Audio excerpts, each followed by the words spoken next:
ನಮಸ್ತೆ. ನನ್ನ ಹೆಸರು ಗುರು.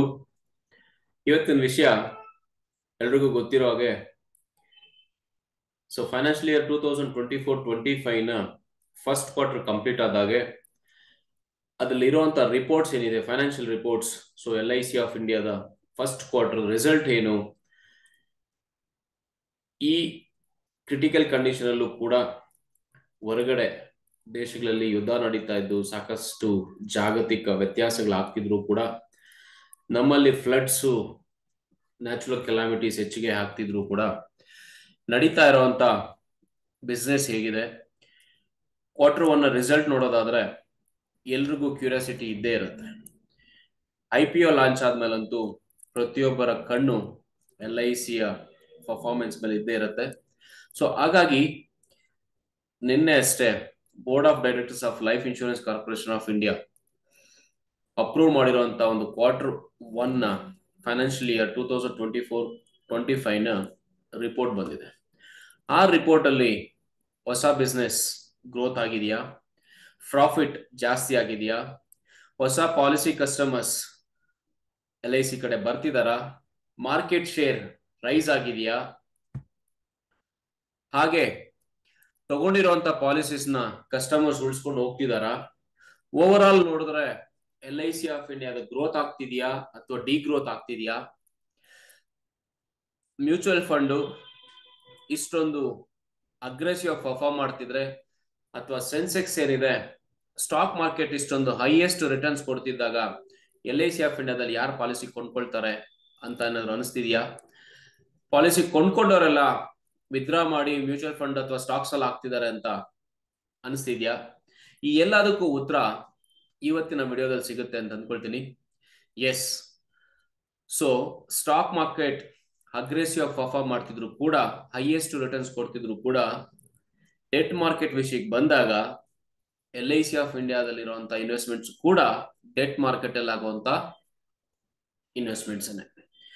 ಹಾಗಾಗಿ ಕ್ವಾರ್ಟರ್ 1 2024-25 ಫೈನಾನ್ಷಿಯಲ್ ಇಯರ್ ನ ಪರ್ಫಾರ್ಮೆನ್ಸ್ ಹೇಗಿದೆ ಅಂತ ನೋಡೋಣ ಬನ್ನಿ. ನಿನ್ನೆ ಅಷ್ಟೇ ಹೊರಬಿದ್ದಿರುವಂತ ರಿಪೋರ್ಟ್ ಏನಿದೆ, ಸರ್ಕ್ಯುಲರ್ ಪ್ರಕಾರ, ಇವನ್ IRDA ಸರ್ಟಿಫೈ ಮಾಡಿರೋ ಪ್ರಕಾರ market share of Indian Life Insurance Corporation life insurance ಇಂಡಸ್ಟ್ರಿಯಲ್ಲಿ ಹೈಯೆಸ್ಟ್ ಮಾರ್ಕೆಟ್ ಶೇರ್ ಹೊಂದಿರೋದು LIC ಆಫ್ ಇಂಡಿಯಾ ಅಂತಾನೆ ಹೇಳ್ತಿದೆ. ಅದು ಎಷ್ಟು, ಏನು, ಹೇಗೆ ಅಂತ ಡೀಟೇಲ್ ಆಗಿ ರಿಪೋರ್ಟ್ ನೋಡಿ ತಿಳ್ಕೊಳ್ಳೋಣ ಬನ್ನಿ. ಮತ್ತೊಮ್ಮೆ welcome to my channel G2 LIC Guru. If you are new to this channel and visiting the channel first time, don't forget to subscribe the channel. As well, if you find the videos useful to you, helping nature, our information is very useful, you can like it, and at the same time you can share the video to the others, and you can share your opinion in the comment box so that we will come to know what should be considered, what should be, in what way we have to improve the videos, right?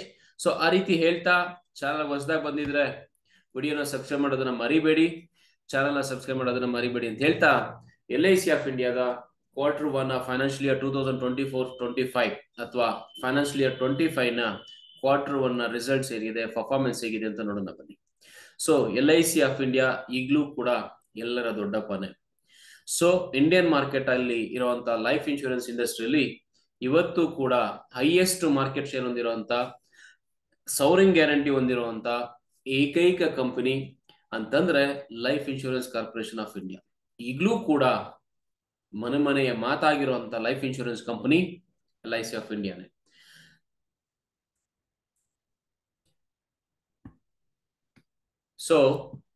Profit ವಿಷಯಕ್ಕೆ ಅಂತ ಬಂದಾಗ ಇಲ್ಲಿ ಕೊಡ್ತಾ ಇರೋ quarter 1 reports ಏನಿದೆ, last year 2023-24 financial year ನ quarter 1 ಗೆ comparison ಮಾಡಿಕೊಂಡು ಸಾಕಷ್ಟು ಔಟ್ಪುಟ್ಸ್ ಇಲ್ಲಿದೆ. Profit after tax increased by 9.61% to rupees 10,461 crores. 9.61% ಅಷ್ಟು, ಸುಮಾರು 10,461 ಕೋಟಿ ರೂಪಾಯಿ ಅಷ್ಟು ಪ್ರಾಫಿಟ್ ನ ಲಾಸ್ಟ್ ಇಯರ್ ಕ್ವಾರ್ಟರ್ ಕಂಪೇರ್ ಮಾಡಿದ್ರೆ ಜಾಸ್ತಿ ಆಗಿದೆ. Overall market share increased by 64%, increased to 64%. From 61 to 61.42%. So almost 3% ಅಂತ ಅನ್ಕೊಬಹುದು, ಅಥವಾ 2.98% ಅಂತ ಅನ್ಕೊಬಹುದು. So first year premium growth ಏನಿದೆ ಆನ್ ಇಯರ್ ಬೇಸಿಸ್ಗೆ ಸೊ 64% ಇನ್ಕ್ರೀಸ್ ಆಗಿದೆ. ಸೊ ಆಗ್ಲೇ ಹೇಳ್ದಂಗೆ ಎಲ್ಲರ ದೊಡ್ಡಪ್ಪ ಇನ್ಶೂರೆನ್ಸ್ ಇಂಡಸ್ಟ್ರಿಲ್ ಅಂತಂದ್ರೆ ಲೈಫ್ ಇನ್ಶೂರೆನ್ಸ್ ಕಾರ್ಪೊರೇಷನ್ ಆಫ್ ಇಂಡಿಯಾನೇ. ಸೊ ಹಾಗೆ ಓವರ್ ಆಲ್ ಮಾರ್ಕೆಟ್ ಶೇರ್ ಕೂಡ ಇನ್ಕ್ರೀಸ್ ಆಗಿದೆ. So total premium income increase by 15.66%, rupees 1,13,770 crores. So total premium income ಅಥವಾ ಟೋಟಲ್ ಪ್ರೀಮಿಯಂ ಕಲೆಕ್ಟ್ ಮಾಡಿರುವಂತದ್ದು ಏನಿದೆ ಫಸ್ಟ್ ಕ್ವಾರ್ಟರ್ ಅಲ್ಲಿ ಅಂತಂದ್ರೆ ಅದು 15% ಇನ್ಕ್ರೀಸ್ ಆಗಿದೆ. ಸೊ 1,13,770 ಕೋಟಿ ರೂಪಾಯಿಯಷ್ಟು ಹೊಸ ಟೋಟಲ್ ಪ್ರೀಮಿಯಂ ನ ಕಲೆಕ್ಟ್ ಮಾಡಿದೆ. So new business premium income increase by 13.67% to rupees 11,892 crores. So new business premium ಸುಮಾರು 12,000 ಅಂತ ಅನ್ಬೋದು, ಅಥವಾ 11,892 ಕೋಟಿ ರೂಪಾಯಿ ಏನಿದೆ ಅಷ್ಟನ್ನ ಫಸ್ಟ್ ಕ್ವಾರ್ಟರ್ ಅಲ್ಲಿ LIC ಆಫ್ ಇಂಡಿಯಾ ಮಾಡಿದೆ. So over all average premium ಅಂತ ಬಂದ್ರೆ 21.28% ಅಷ್ಟು ಇನ್ಕ್ರೀಸ್ ಆಗಿದೆ, ಅಲ್ಲಿಗೆ ಇನ್ಕ್ರೀಸ್ ಆಗಿದೆ. ಸುಮಾರು 11.56 crores 11,560 crores ಅಷ್ಟು amount overall AP increase ಆಗಿದೆ. So Indian business non for AP increases. So non participating policies ಅಂತ ಬಂದ್ರೆ increases by 165.63%, that is 1,615 crores 1,615 ಕೋಟಿ ರೂಪಾಯಿ ಅಷ್ಟು ಅಮೌಂಟ್ ಇಂಡಿವಿಜುವಲ್ ಬಿಸ್ನೆಸ್ ಇಂದ ಬಂದಿದೆ. Value new business so increase to 23.66%, that is 1,600 crores. So new business ನ volume complete ಮಾಡ್ಕೊಂಡ್ರೆ 1,610 ಕೋಟಿ ರೂಪಾಯಿ ಅಷ್ಟು ಅಮೌಂಟ್ ನ ಕಲೆಕ್ಟ್ ಮಾಡಿದೆ ಫಸ್ಟ್ ಕ್ವಾರ್ಟರ್ ಅಲ್ಲಿ. So net VNB in compare ಮಾಡಿದ್ರೆ 20 ಪಾಯಿಂಟ್ಸ್ ಅಷ್ಟು ಇನ್ಕ್ರೀಸ್ ಆಗಿದೆ, that is to 13.9%. So net volume of new business net compare ಮಾಡ್ಕೊಂಡ್ರೆ 13% ಅಷ್ಟು ಇನ್ಕ್ರೀಸ್ ಇದೆ. So asset under management increased by 16.22%, that is 53.59 lakhs. So March end ಅಲ್ಲಿ ಸುಮಾರು 51 lakhs ಅಷ್ಟು ಇತ್ತು, ಈಗ ಅದು 53 lakhs ಅಷ್ಟು ಬಂದಿದೆ. ಸೊ ಈ ವಿಷಯವಾಗಿ ಸಾಕಷ್ಟು ಕಡೆ ಪ್ರಚಾರ ಕೂಡ ಆಗಿತ್ತು. ಪಾಕಿಸ್ತಾನದ GDP ಏನಿದೆ ಅದರ ಡಬಲ್ ಅಷ್ಟು LIC ಆಫ್ ಇಂಡಿಯಾದ ಅಸೆಟ್ ಮ್ಯಾನೇಜ್ಮೆಂಟ್ ಇದೆ ಅಂತ ಹೇಳ್ತಾ ಇತ್ತು. ಹಾಗೆ ಬೇರೆ ದೇಶಗಳಿಂದ GDP ಗಿಂತ ಹೆಚ್ಚಿಗೆ ನಮ್ಮ LIC ಆಫ್ ಇಂಡಿಯಾ ಮ್ಯಾನೇಜ್ ಮಾಡ್ತಾ ಇದೆ, ಅಸೆಟ್ ಅಂಡರ್ ಮ್ಯಾನೇಜ್ಮೆಂಟ್ ಮಾಡ್ತಿದೆ ಅಂತ. Solvency ratio increase to 1.99 from 1.89. ಸಹಿತ ಸಾಲ್ವೆನ್ಸಿ ರೇಷಿಯೋ ಅಂತಂದ್ರೆ ಏನ್ ಲಯಬಿಲಿಟಿ ಇರುತ್ತೋ ಆ ಲಯಬಿಲಿಟಿನ ಕ್ಲಿಯರ್ ಮಾಡ್ಲಿಕ್ಕೋಸ್ಕರ ಇಟ್ಟಿರುವಂತ ರಿಸರ್ವ್ ಫಂಡ್ ಅಂತ ಹೇಳ್ಬೋದು. ಆ ರಿಸರ್ವ್ ಫಂಡ್ 1.99 ಅಷ್ಟಿದೆ. ಸೊ ₹1 ಇದ್ರೆ 1.99 ಆಲ್ಮೋಸ್ಟ್ ಡಬಲ್ ಅಷ್ಟು ಹಣನ ರಿಸರ್ವ್ ಆಗಿಟ್ಟಿರುತ್ತೆ LIC ಆಫ್ ಇಂಡಿಯಾ. ಇದು ಕಸ್ಟಮರ್ಸ್ಗೆ ಬೇಕಾಗಿರುವಂತ ಒಂದು ಅಶೂರೆನ್ಸ್. ಹಾಗಾಗಿ LIC ಆಫ್ ಇಂಡಿಯಾದಲ್ಲಿ ಈಗಲೂ ಕೂಡ ಕಸ್ಟಮರ್ಸ್ ಇನ್ವೆಸ್ಟ್ಮೆಂಟ್ ಮಾಡ್ತಿರ್ತಾರೆ. ಅದೇ ರೀತಿ ಕಸ್ಟಮರ್ಸ್ಗೆ ಬೇಕಾದಾಗ ಇಮಿಡಿಯೇಟ್ ಆಗಿ ಅಮೌಂಟ್ ಕೂಡ ಪೇಮೆಂಟ್ ಆಗ್ತಿರುತ್ತೆ. So over all expense ratio reduced by 96 basic points, that is 11.8% from 12.85. So compare ಮಾಡ್ಕೊಂಡ್ರೆ ಓವರ್ ಆಲ್ ಎಕ್ಸ್ಪೆನ್ಸ್ ರೇಷಿಯೋ ಕೂಡ 0.98%, ಆಲ್ಮೋಸ್ಟ್ 1% ಅಷ್ಟು ಖರ್ಚು ಮಾಡಿದ್ದಾರೆ LIC ಆಫ್ ಇಂಡಿಯಾದಿಂದ. ಸೊ ಖರ್ಚು ಕಡಿಮೆ ಆಯ್ತು ಅಂದ್ರೆ ಆಬ್ವಿಯಸ್ಲಿ ಪ್ರಾಫಿಟ್ ಜಾಸ್ತಿ ಆಗ್ಲೇಬೇಕು. So group business AP increased by 34.31% to rupees 4,813 crores. So group business ಇಂದ ಬಂದಿರುವಂತಹ ಅವರೇಜ್ ಪ್ರೀಮಿಯಂ ಲೆಕ್ಕ ಹಾಕೊಂಡ್ರೆ 4,000 ಟೋಟಲ್ ಪ್ರೀಮಿಯಂ 4,813 crores ಬಂದಿದೆ. So it is increase by 34%. So non for AP share with in individual business increase to 23.94% for Q1 financial year 25 compared to 10.22% of Q1 financial year 24. So ಆ ರೀತಿ ಅಂದ್ಕೊಂಡ್ರೆ last year quarter ಅಲ್ಲಿ ಆಗಿದಂತ 10% ಇದ್ದಂತ business individual business share ಇವತ್ತು 23.94% ಬಂದಿದೆ 25 ಈ ವರ್ಷದ Q1 ಅಲ್ಲಿ. ಸೊ ಇದೆಲ್ಲ ನೋಡ್ತಾ ಇದ್ರೆ ಸ್ನೇಹಿತರೆ ಗ್ರೋತ್ಸ್ ಏನೇ ಕಾಣಿಸ್ತಾ ಇದೆ, ಇನ್ಕ್ರೀಸ್ ಆಗ್ತಿದೆ, ಬೆಳವಣಿಗೆನೆ ಆಗ್ತಿದೆ ಅಂತ ಯಾರು ಬೇಕಾದ್ರೂ ಅನ್ಕೊಬಹುದು, ಅವ್ರಿಗೂ ಕೂಡ ಅರ್ಥ ಆಗ್ತಿರುತ್ತೆ. ಸೊ ಅದೇ ವಿಷಯದಲ್ಲಿ ಬಂದಾಗ ಸೊ ಇಷ್ಟೊತ್ತು ಹೇಳಿದೇನಿದೆ ಇದರ ಟೇಬಲ್ ವೈಸ್ ಅಲ್ಲಿ ಕಂಪೇರ್ ಮಾಡೋದಾದ್ರೆ so profit after tax 9,544 crores June 30th 2023 ಅಲ್ಲಿತ್ತು. ಈಗ ಜೂನ್ 30th 2024 ಲೆಕ್ಕ ಹಾಕೊಂಡ್ರೆ 10,461 crores ಅಷ್ಟು ಪ್ರಾಫಿಟ್ ಇದೆ. That is 9.61% profit. So new business premium income ತಗೊಳ್ಳೋದಾದ್ರೆ, ಸೊ ಲಾಸ್ಟ್ ಇಯರ್ 10,462 ಇತ್ತು ಫಸ್ಟ್ ಕ್ವಾರ್ಟರ್ ಅಲ್ಲಿ, ಈಗ 11,892 crores ಇದೆ. ಸೊ ಇದು ಕೂಡ 13.67% ಅಷ್ಟು ಗ್ರೋತ್ ಆಗಿದೆ. ಸೊ ರಿನ್ಯೂವಲ್ ಪ್ರೀಮಿಯಂ ಇಂಡಿವಿಜುವಲ್ ಆಗಿ ಬಂದಂತ, ಸೊ ಇಂಡಿವಿಜುವಲ್ ಏಜೆಂಟ್ಸ್ ಮುಖಾಂತರ ಬಂದಂತ ಬಿಸ್ನೆಸ್ ಏನಿದೆ, ಆ ಬಿಸ್ನೆಸ್ ನ ಕಂಪೇರ್ ಮಾಡ್ಕೊಂಡ್ರೆ 52,300 crores ಇತ್ತು ಲಾಸ್ಟ್ ಇಯರ್, ಈಗ 55,300 crores ಇದೆ. ಇದು ಕೂಡ 5.7% ಇನ್ಕ್ರೀಸ್ ಆಗಿದೆ. ಸೊ ಟೋಟಲ್ ಪ್ರೀಮಿಯಂ ಅಂತ ಕವರ್ ಮಾಡ್ಕೊಂಡ್ರೆ individual as well as group ಅಲ್ಲಿ ಬಂದಿರುವಂತದ್ದು ಟೋಟಲ್ ಬಂದಿರುವಂತದ್ದು 62,773 crores.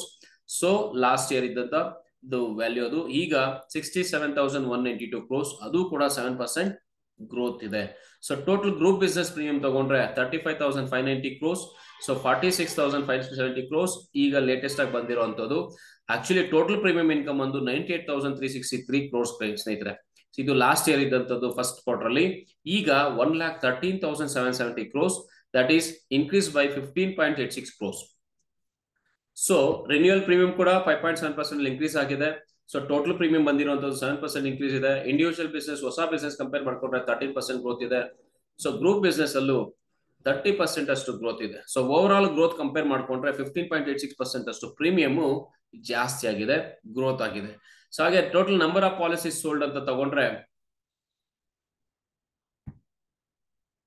Total number of policies sold in the last financial ತಗೊಂಡಾಗ 35,000, 65,000, 519 ಪಾಲಿಸೀಸ್ ಈ ಕ್ವಾರ್ಟರ್ ಅಲ್ಲಿ ಸೇಲ್ ಆಗಿದೆ. ಸೊ 35,65,519 ಪಾಲಿಸೀಸ್ ಈ ವರ್ಷ ಸೇಲ್ ಆಗಿದೆ. ಫಸ್ಟ್ ಕ್ವಾರ್ಟರ್ ಅಲ್ಲಿ 10.86% ಅಷ್ಟು ಗ್ರೋತ್ ಇದೆ. ಹಾಗೆ ವ್ಯಾಲ್ಯೂ ಆಫ್ ನ್ಯೂ ಬಿಸ್ನೆಸ್ ಅಂತ ತಗೊಂಡ್ರೆ, ನೆಟ್ ಬಿಸ್ನೆಸ್ ಅಲ್ಲಿ 1,302 crores ಲಾಸ್ಟ್ ಇಯರ್ ಇತ್ತು, ಈಗ 1,610 crores ಇದೆ. 23.66% ಅಷ್ಟು ಗ್ರೋತ್ ಇದೆ. ಅಸೆಟ್ ಅಂಡರ್ ಮ್ಯಾನೇಜ್ಮೆಂಟ್ ಆಗ್ಲೇ ಹೇಳ್ದಂಗೆ, ಸೊ ಲಾಸ್ಟ್ ಇಯರ್ ಕ್ವಾರ್ಟರ್ ಅಲ್ಲಿ ಜೂನ್ 23 ಫಸ್ಟ್ ಕ್ವಾರ್ಟರ್ ಅಲ್ಲಿ 46,11,067 crores ಇತ್ತು, ಈಗ 53,58,781 crores ಇದೆ. ಸೊ ಗ್ರೋತ್ ಇನ್ಕ್ರೀಸ್ ಬೈ 16.22%, 16% ಅಷ್ಟು ಜಾಸ್ತಿ ಆಗಿದೆ.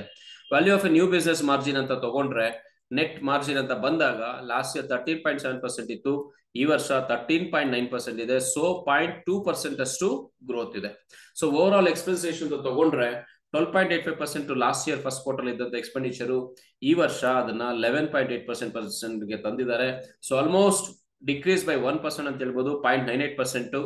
ಈ 1% ಡಿಕ್ರೀಸ್ ಗೆ ಸಾಕಷ್ಟು ಸ್ಟೆಪ್ಸ್ ನ LIC ಆಫ್ ಇಂಡಿಯಾ ಅಳವಡಿಸಿಕೊಂಡಿದೆ. ಜೀವನ್ ಆನಂದ ಆಗ್ಬೋದು, ಇಮೇಲ್ ಸಾಫ್ಟ್ ಡಿಜಿಟಲ್ ಮಾರ್ಕೆಟಿಂಗ್ ಆಗ್ಬೋದು, digital competitions, digital completions of the policies ಆಗಿರ್ಬೋದು. ಸೊ ಈ ರೀತಿ ಎಲ್ಲೆಲ್ಲಿ ಕಾಸ್ಟ್ ಕಟ್ಟಿಂಗ್ ಮಾಡ್ಲಿಕ್ಕೆ ಆಗುತ್ತೋ ಎಲ್ಲ ಇಂಪ್ಲಿಮೆಂಟೇಷನ್ಸ್ ಮಾಡಿ 1% ರಿಡ್ಯೂಸ್ ಮಾಡಿದೆ. ಫಸ್ಟ್ ಕ್ವಾರ್ಟರ್ ಅಲ್ಲೇ 1% ಆಗಿದೆ. ಹಾಗೆ ಇದೇ ಸ್ಟೆಪ್ಸ್ ನ ಇನ್ವಾಲ್ವ್ ಮಾಡ್ತಾ ಇನ್ನೂ ಹೆಚ್ಚಿಗೆ ಖರ್ಚುಗಳನ್ನ ಕಡಿಮೆ ಆಗತ್ತೆ ಅಂತ, ಇನ್ನೂ ಹೆಚ್ಚಿಗೆ ಪರ್ಸೆಂಟೇಜ್ ನ ಎಕ್ಸ್ಪೆಕ್ಟೇಷನ್ ಮಾಡ್ಬೋದು ಅಂತ ಹೇಳ್ಬೋದು. ಸಾಲ್ವೆನ್ಸಿ ರೇಷಿಯೋ ಅಂತ ಬಂದಾಗ 1.89% ಇತ್ತು ಲಾಸ್ಟ್ ಇಯರ್, ಈಗ 1.99% ಇದೆ. ಸೊ ಟೋಟಲ್ 0.01% ಅಷ್ಟು ಇನ್ಕ್ರೀಸ್ ಆಗಿದೆ. ಸ್ನೇಹಿತರೆ, ಇಲ್ಲಿ ಟೇಬಲ್ ಮಿಸ್ ಆಗಿದೆ, ಕನ್ಫ್ಯೂಸ್ ಆಗುವಂತ ಅವಶ್ಯಕತೆ ಬೇಡ. ಸೊ ಸಾಲ್ವೆನ್ಸಿ ರೇಷಿಯೋ ಟೋಟಲ್ ತಗೊಂಡ್ರೆ 1.99% ಬರಬೇಕಾಗಿತ್ತು, ಇದು ಟೇಬಲ್ ಅಲ್ಲಿ ಇನ್ಕ್ರೀಸ್ ಆಗಿದೆ, sorry for that. Total premium income ಅಂತ ತಗೊಂಡಾಗ ಲಾಸ್ಟ್ ಇಯರ್ 98,363 crores ಇತ್ತು, ಈಗ 46,578 crores ಇದೆ. Okay,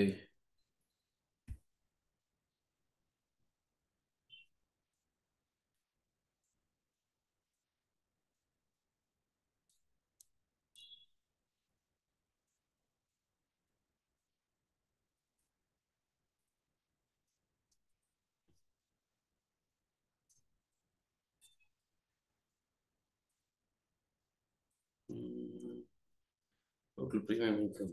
Okay.